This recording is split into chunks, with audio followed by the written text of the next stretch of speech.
Disney Epic Mickey, The Power of Two, was always planned to be about Oswald as a featured player. Now you get to be. Oswald is the quintessential forgotten Disney character. He was a major superstar in his time, and I think using him in Wasteland to be the driving force of what's going on there is the perfect choice.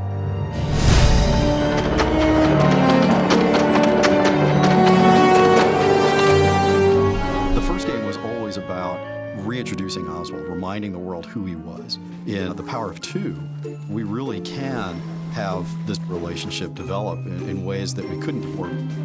Walt Disney and Ub Iwerks created Oswald the Lucky Rabbit in response to a request from Charles Mintz, who was their distributor.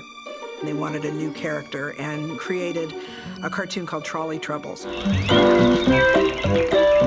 It came out in 1927 and was an instant hit pretty much with the public. In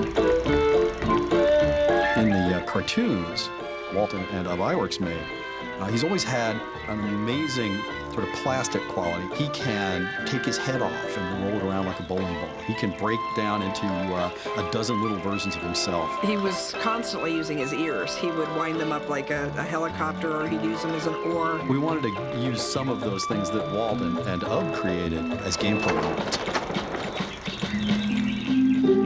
When Walt went back to New York to renegotiate the next year's series of cartoons, Charles Mintz told him at the time, not only am I not going to give you more money for these cartoons, but I actually own the character through your contract, and I've hired away most of your animators, and so you're going to have to do things the way I want you to.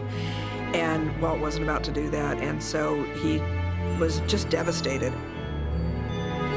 On the way home, on the train, he thought, well, I've got to come up with another character, so he started thinking about what they could do. And when he got back here to Hollywood, Walt suggested this mouse, and they named him Mickey. Bob Iger, who was the CEO of the company, was very involved in negotiations with Universal in 2006 to let Al Michaels, the sportscaster, out of his contract with ABC. But during those negotiations, Bob suddenly piped up with an idea as part of the negotiations to bring Oswald back, trading Al Michaels for a cartoon character. I think even Al Michaels was surprised by that. Having something like this come up, something cutting edge and brand new, reawaken an interest in a character that's been gone for over 80 years is really exciting to a historian. But the fact that he's taking that next step is huge for me. I love that little guy to death, and I want to see him as big and as famous as Mickey. So this is his next step towards having his own star on the Hollywood Walk of Fame, you know?